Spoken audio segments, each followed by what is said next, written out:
بسم اللہ الرحمن الرحیم الصلاۃ والسلام علیک یا سیدی یا رسول اللہ وعلی آلک و اصحابک یا نور اللہ اللہم صلی علی محمد کما تحب و ترضی عنہ۔ کچھ میسیجز آ رہے ہیں، کچھ لوگ یہ پوچھ رہے ہیں کہ رمضان میں ہم کیا زیادہ ذکر کریں، کون سی عبادات کریں، کس طرح سے پڑھائی کریں کہ ہمارا زیادہ تر وقت عبادت میں گزرے۔ دیکھیں، ہم سب جو ہیں کوشش تو یہی ہے کہ زیادہ سے زیادہ ان لمحات سے فائدہ اٹھائیں، اللہ کا قرب حاصل کریں، اللہ کے حضور رو کر گڑگڑا کر دعائیں کریں اور خوب رحمتیں وصول کریں، کیونکہ یہ مہینہ ہی جو ہے عبادت کا ہے۔ کوشش کریں کہ جو ٹی وی ہے اور انٹرنیٹ ہے، سوشل میڈیا کا یوز ہے، وہ بالکل اوائڈ کر دیں، نہیں لیں ان دنوں، نہیں یوز کریں ان دنوں،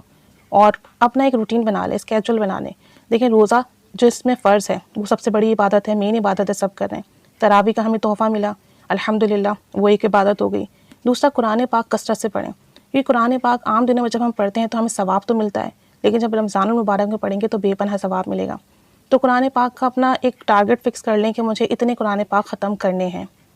تو وہ لازمی ورد کریں اور اپنا ٹائم دیکھ لیں، کیونکہ بہت سے لوگ میرڈ ہیں، چھوٹے بچے ہیں، کچھ بزرگ ہیں، کچھ جو ہیں وہ اسکول گوئنگ کہہ لیں یا کالج گوئنگ ہے اسٹڈی پیریڈ میں، تو ٹائم اپنے حساب سے مینیج کریں، اپنا شیڈیول دیکھیں اور اس کے ساتھ ساتھ جو ہے قرآن پاک کا ٹارگٹ رکھ لیں کہ مجھے 1 قرآن، 2 یا 3 قرآن یا جتنے آپ پڑھ سکتے ہیں اتنا لازمی پڑھنا ہے، اتنے سپارے مجھے دن میں پڑھنے ہیں۔ نمازیں آپ کی فرض ہیں، وہ لازمی ادا ہوں گی۔ نماز کے بعد کچھ ذکر ہیں جنہیں کر لیجئے، یعنی آپ رکھ لیجئے۔ ایک تو درود پاک آپ نے فکس کیا ہوا ہے کہ ہمیں اتنا پڑھنا ہے، استغفار فکس کیا ہوا ہے کہ یہ پڑھنا ہے، ساتھ ساتھ تیسرا کلمہ رکھیے کہ اس کی بہت برکت اور فضیلت ہے، بھلے 100 بار رکھ لیں، 33 بار رکھ لیں، 41 بار رکھ لیں، تیسرا کلمہ رکھ لیجئے، پہلا کلمہ رکھ لیجئے، اس کی بہت فضیلت ہے۔ اور اگر آپ چاہیں تو رمضان کی گھڑیوں سے فائدہ اٹھا کر 70,000 کا نصاب پورا کر لیں پہلے کلمے کا، تاکہ آپ کو پہلے کلمے کا یہ نصاب پورا ہو جائے، اور اللہ سے دعا کریں کہ جس وقت میں مروں یہ کلمہ مجھے اس وقت ملے، یہ نصاب مجھے اس وقت ملے اور میرے ساتھ قبر میں جائے، اور میرے لیے جو ہے عذاب قبر سے حفاظت کا نظام قائم ہو جائے۔ تو آپ یہ کر لیجئے، بہت اچھا ہو جائے گا۔ صدقہ خیرات زیادہ کیا کریں، کیونکہ رسول کریم صلی اللہ علیہ وآلہ وسلم رمضان المبارک میں صدقہ خیرات کثرت سے کرتے تھے، تو صدقہ خیرات لازمی کریں، ڈیلی بیسس پر کریں۔ کوشش کریں باوضو رہیں، جب ہم باوضو رہتے ہیں تو فرشتے ہمارے نامہ اعمال میں نیکیاں لکھتے رہتے ہیں، تو ہم باوضو رہیں گے تو ہمیں نیکیاں ملتی رہیں گی۔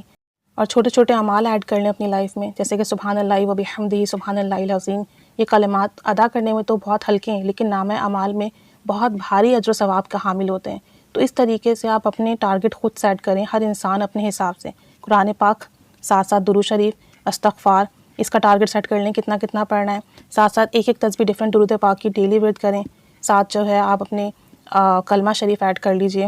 اور صدقہ دیجئے، باوضو رہیے۔ اس طرح کے چھوٹے چھوٹے اذکار ایڈ کر لیں، اور پھر کوشش کریں کہ یہ اذکار رمضان کے ختم ہونے کے بعد بھی جاری رہیں، تاکہ اس کا ثواب پورے سال ملتا رہے، جو عبادت کی روٹین بنے وہ عبادت کی روٹین پورے سال کنٹینیو رہے۔ اس طریقے سے کریں، اور کوشش کریں کہ فضول گوئی سے بچیں، وقت ضائع کرنے سے بچیں، اور ذکر و اذکار جو ہے ہر وقت زبان پر جاری رہے، چاہے کوئی بھی کام کر رہے ہوں آپ کی زبان ذکر کرتی رہے، تاکہ آپ کے نامہ اعمال نیکیوں سے بھرتے رہیں۔ بس دعا کریں، اس طریقے سے اپنی روٹین بنا لیں اور پھر اس کو فالو کریں، اور اللہ تعالیٰ سے دعا کرتے رہیں کہ اللہ جو بھی ذکر ہو، اذکار ہو، قبول فرما، اپنے شایان شان اس کی برکتیں عطا فرما، اور ہمارے لیے رمضان میں روزے رکھنا، عبادات کرنا آسان سے آسان فرما دیں۔ تو اللہ کریم بہت برکتیں عطا فرمائے گا۔ اللہ تعالیٰ ہم سب کی عبادات قبول فرمائے، آمین بجاہ النبی الآمین صلی اللہ علی محمد صلی اللہ علیہ وآلہ وسلم۔ اللہم صلی علی محمد کما تحب و ترضی عنہ۔